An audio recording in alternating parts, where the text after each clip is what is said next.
Hey everybody, today I'm going to be talking to you about how to set up a breeding colony of Dubia roaches. My Dubia roach colony is actually kept in a bioactive environment.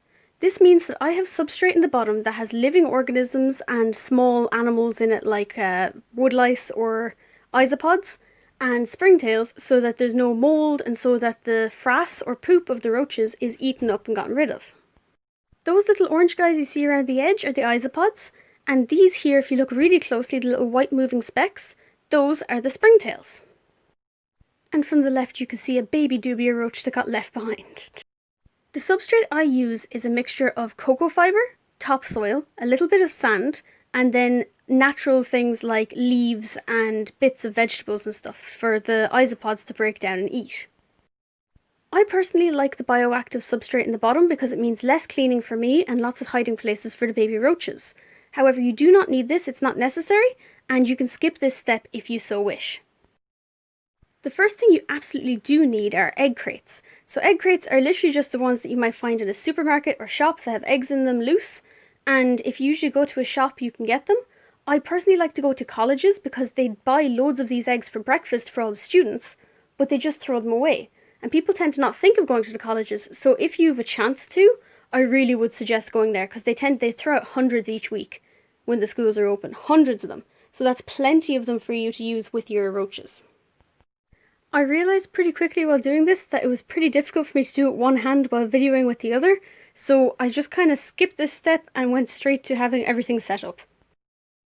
So you're going to want to have your egg crates like this, where they're vertical, so when the roaches are sitting on them and they poop, it'll actually fall down to the ground.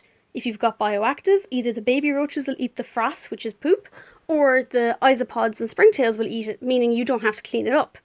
If you have them horizontally, then the poop can build up in them. If it gets damp, it goes mouldy, and it's just a big issue altogether. I like to have half of my tub filled with the egg crates, the other half open, because I like to leave the food and water there, so any food that isn't eaten, again, my cleanup crew of my isopods and springtails will actually eat all of that and get rid of it. And then I've got a healthy population of cleanup crew, and I can actually take it from there to put into my bioactive vivs if I'm running low. So in the open area, I like to put some sticks and a bit of cork bark, again just for the naturalistic theme, but also for a hiding and breeding area for the cleanup crew. And the little roaches like this bark because it's got these tiny holes in it. You can see there's isopods all over it, but the baby roaches love to hide in here and they're safe from predation by one of the bigger roaches because they're safe in there. They're happy enough to live in there as like a little mini house for them. Next, I add in my Roach Chow. So Roach Chow is a food that is completely optional for you to use. I use a deli cup and I cut down the side of it so the smaller roaches can walk in and get the food. It's a powdered food, so mine is a mixture of rabbit pellets, bee pollen, oats, and something else. Weetabix. So you can use that yourself for your roaches to eat. And because it's so small, it's all grinded up. It's small enough for the baby roaches to actually eat it as well. The next thing I use is bug water gel or water crystals. So I get them like this because I actually don't know where else to get them, where they're already hydrated. So you see when I squish them, there is water already in them. But I like to add in a little bit extra just in case it lost water after transport, etc. So for those, I have, again, these little tiny dishes. They're meant to be for the bottom of flower pots to make sure the water doesn't leak all over your windowsill or whatever. And I cut out the side of it and I use a match to burn it just to make it smooth. And I'll put the water crystals in there. Water crystals are not strictly necessary. What you can do instead is you can give them a alternative like vegetables and fruits. So some people, they don't use water crystals, they just put in a bit of a chopped up carrot or potato or some other vegetables and fruits that have high water content, and the roaches are actually able to just take their water source from there. So Roach Chow is for food, and you don't have to use Roach Chow itself, you can just feed vegetables and fruits. And then for water, they need vegetables and fruits. So some people don't even use either of these. They just give a purely plant-based diet with maybe some kibbles and stuff from dog food. Whereas I prefer to do the Roach Chow and the crystals, and then every couple of days I'll put in some scrap bits of vegetables for them to have. Here I'm rehydrating the water crystals just a little bit, so I put in the water and it does actually soak up the water and get bigger. Some people find that they don't like using water crystals because there's been rumours here and there, I've never seen it myself, of roaches who eat the crystals before they're fully hydrated, and then the crystals expand inside the roach and the roach explodes.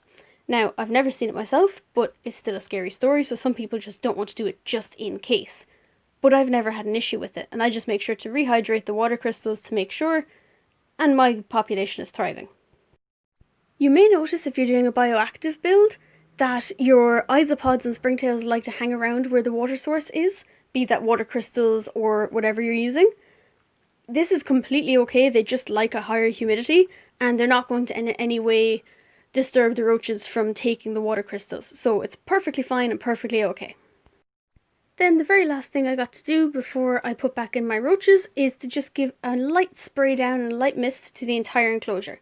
So don't soak the egg crates because they will mold very quickly, especially if it's not bioactive, but just enough that if you touch it and then you rub your fingers together, the dampness is gone.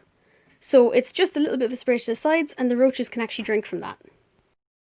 First to go back in are all my females. So females are identifiable because of the fact they have no wings. They've got these little really tiny stubby wings, but not full length wings. They're also adult females when they're shiny like this. So when I'm putting them back in, I just put them on the side of the egg crates and I kind of let them wander in themselves. Try to not stress your females as much as is possible, because some of them could be pregnant, and if they get too stressed, they can abort. The only reason I had everyone out is because once every 6 months I clean out this, because I don't have to do it that often because of the bioactive, but I also don't want to disturb them more than is necessary, because if they are carrying baby roaches, I obviously don't want them to abort. Next in are my males. I'm actually running kind of low on males. Males need to be with females at a ratio of roughly 5:1, so I think I'm just about at the correct proportions, but I think I need a few new males sometime pretty soon. The males have the full length wings, they're a lot slimmer in my opinion, they're a lot faster in my opinion, and they are very territorial, so if you have too many males, they'll eat each other's wings, they'll fight, and they won't get around to doing what you want them to do. The very last thing I'll show you is how many babies I got this time. So usually I clean out every 6 months or so, but I actually did check through here about 2 to 3 months ago and took out some babies. So there's actually quite a few babies in here. This one individual is a little bit too big for what I need, so I'm going to just put him back. But the babies that I currently have here, they're roughly 2 to 3 months worth of babies. I'd say they'll probably feed what baby leopard geckos I currently have for a month or two maybe, and then I'll just have to go to other sources because I want my colony to establish. I want to get more breeding males, more breeding females, so that hopefully this time next year I can be completely reliant on my own food source, because at least I will know exactly what these feeders have eaten their entire lives. I'll know exactly what's going into my animals, my leopard geckos, my crested geckos, etc. And it's just really, it's great peace of mind knowing exactly what's in your feeders, and so you know exactly what's going into your reptiles. You'll notice a few of the roaches look very orange. That's because they're not roaches. They're actually isopods who accidentally got mixed in with the babies when I was trying to sort them. So I'm going to be putting those isopods, there's plenty already in with the adult roaches, so those isopods are surplus. So I'll be putting them into the bioactives of Pablo, my Colombian rainbow boa, or maybe SCP-3011, my skink, and they'll be able to do a good job there, making sure that the enclosures stay clean and healthy and that all is well. Just in case you come across this and you're not quite sure what it is, if you see a roach that is white, it's actually pretty okay. This is what they look like when they've just recently molted or shed their old exoskeleton. So when they're white, they're super soft, they're super delicate, so I'm trying to hold them as gently as I can by a leg, but they will be, they're perfectly fine to feed to your animals, and also they are, because they're softer, smaller lizards can eat ones that are a little bit bigger than you usually feed them, because there's no shell to crunch through, and they're very simple and easy for them to just chomp and swallow. Then all you need for your enclosure is for a ventilated lid. So I use holes like this that I used a soldering iron to make, whereas other people tend to use a hole that they cut out and they put mesh on it with hot glue. I just, because of where I am, humidity isn't very high, so I put the little holes in the top all over and they seem happy out. So they've settled in there. They've already had babies that I did not leave in with them. So they're happy out. They've eaten some food, they've gotten some water, and all is well. So thank you very much for watching. If you have any questions about Dubia roaches, please let me know. If you have any suggestions for videos, please let me know. And that's it for this video. Thank you again.